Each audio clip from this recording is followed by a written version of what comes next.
عمرك حضرتك حسيت انك انت وانت في بيتك حواليك حاجات كتير جدا، مقتنيات ليس لها اي قيمة وليس لها اي لازمة من وجهة نظر الاخرين، ولكن هي بالنسبة لك شيء ذات قيمة كبيرة جدا، وانك بتحتفظ بكل شيء ولا تتخلص من اي شيء؟ عمرك حضرتك حسيت ان بيتك قاعد يضيق عليك من كتر الاشياء اللي حواليك، وانت ما بقتش عارف ايه المهم فتتمسك بيه وايه اللي مش مهم فتتخلص منه؟ عمرك حسيت وسمعت وشفت من الناس اللي حواليك ان هم دايما بينتقدوك، هو انت ليه ماسك في الاشياء دي وانت شخصيا ما عندكش اجابه لفكره هو انت متمسك بيها ليه؟ لو حضرتك واحد من الناس دي، استاذنك ان حضرتك تتابع الحلقه دي للاخر، لان حضرتك هتشوف وهتسمع وهتعرف معايا دلوقتي شيء يمكن حضرتك ما تكونش سمعت عنه قبل كده. مرض اسمه الاكتناز القهري. في 7 سمات رئيسيه ممكن يكون هذا الشخص الذي هو مصاب بمرض الاكتناز القهري ممكن يكون عنده ال7 دول، عنده منهم 6، عنده منهم 5، أكثر أو أقل. المهم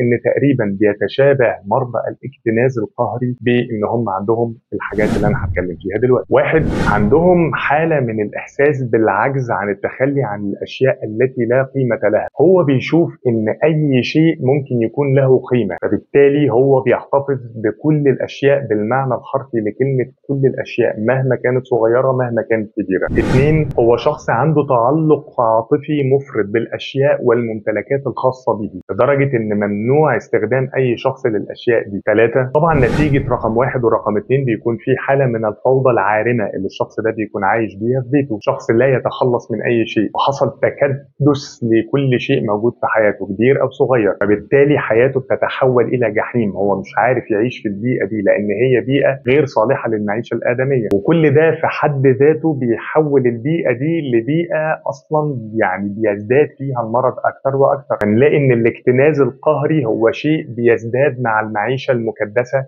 اللي احنا وصفناها دلوقتي. 4، وده بيكون في الحالات الحاده جدا والحرجه جدا من الاضطراب، وممكن يحتفظ بالاشياء التي لها القدره على الفساد. شخص ممكن يسيب الاكل لحد ما يبوظ، لحد ما يفسد، لحد ما يحصل فيه عفونه وبرضه لا يتخلص منه. ممكن يحتفظ باكياس الزباله اعزكم الله وبرضه لا يتخلص منها. من المشهور عن الناس دي كمان ان هم ممكن يكون عنده ملابس كتير حصل فيها خلاص ان هي لا بقت مقاس، لا يمكن تستخدم مره تانية، وبرضه بيفضل محتفظ بيها. ممكن حاجات زي الجرائد والمجلات، حاجه قديمه جدا بمعلومات قديمه جدا باخبار قديمه جدا، برضه بيفضل محتفظ بيها. ومش بس المعلومات اللي قديمه، ولكن هي الحاله نفسها بقت قديمه. محدش النهارده بيقرا الجرائد بالشكل التقليدي اللي احنا كنا نعرفه من 20 او من 30 سنه، ولكن يفضل محتفظ بيها الى الان. ولو سالته حضرتك محتفظ بيها ليه عشان هتعمل بيها ايه، ما عندوش اجابه منطقيه، لان الموضوع في الاساس قهري شعوري. 5، احيانا بيوصل الموضوع لدرجه انه بيبدا ان هو يحاول يستحوذ على اشياء لا قيمه لها من اماكن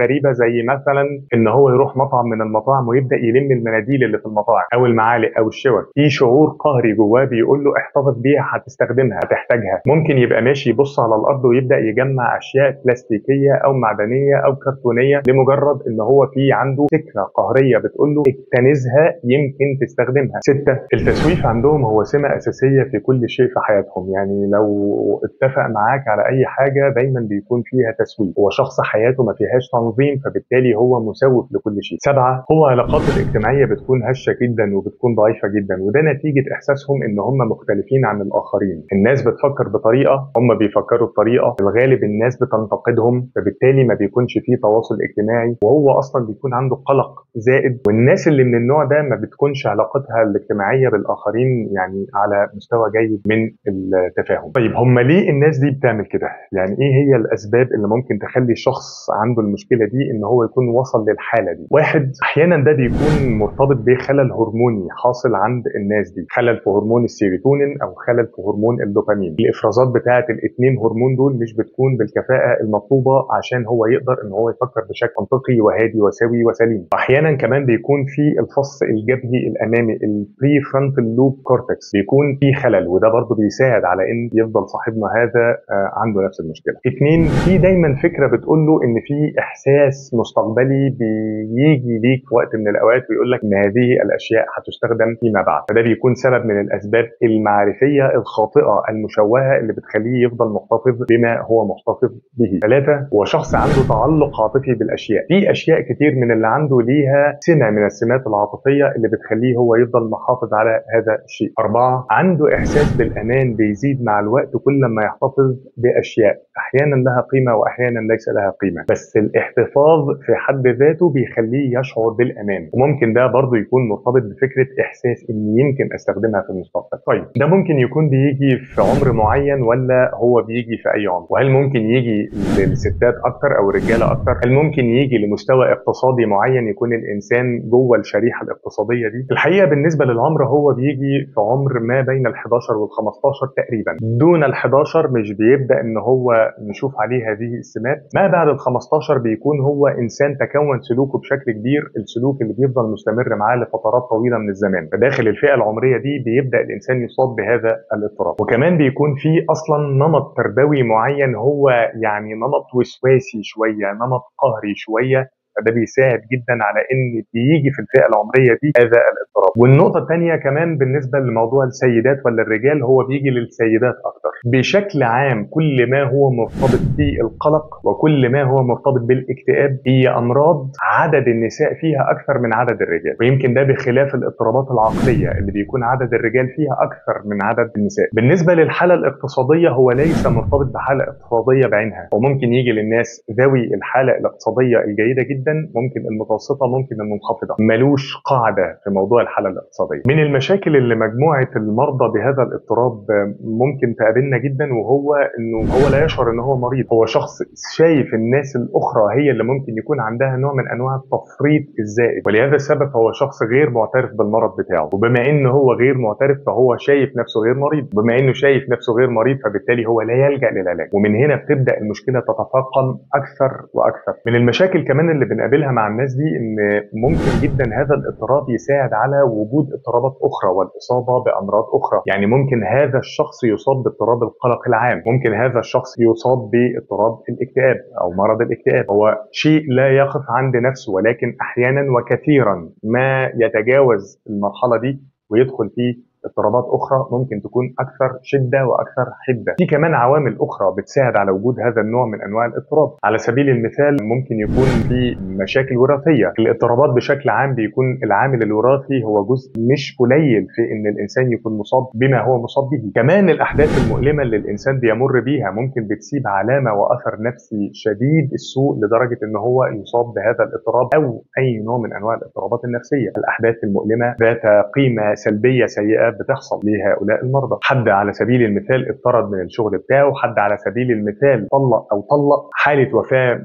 لشخص عزيز عليا، كل دي بتسيب الآثار النفسية السلبية السيئة. ممكن نضيف إضافة كمان، وهي إن العزلة الاجتماعية اللي أحيانا بيقع فيها هذا المريض سواء بشكل مقصود أو غير مقصود بتساعد على إن هذا الاضطراب يفضل موجود عندنا. مقصود بمعنى إن يكون هو شخصيا اللي قرر، غير مقصود بمعنى إن تكون الناس اللي حواليه هي اللي قررت، لأن مش شرط يكون المريض هو اللي بياخد قرار الابتعاد عن الناس، احيانا هو اللي بياخد واحيانا الناس هي اللي بتاخد القرار. تعالوا ندخل في ازاي نحاول نعالج هذا الاضطراب. طبعا هذا الشخص يجب ان هو فورا يذهب الى معالج ومحلل نفسي. دور المعالج هنا بيجي بصوره ان هو بيمسك مرحله عمريه ويبدا يشوف ايه اللي حصل بالضبط، متى بدا هذا الموضوع، كيف بدا هذا الموضوع، ما هي شده وجود هذا الاضطراب وهذا المرض في شخصيه وسلوك هذا المريض. كل دي اشياء بيبدا المحلل النفسي بقياساته النفسيه وبالحوار وبالسؤال بيبدا ان هو يعرفها معاه. بيمسك مرحله، طفوله، مراهقه، شباب، رشد، عشان يعمل تحليل نفسي سليم. كمان المحلل النفسي مش بيكون دوره مع المريض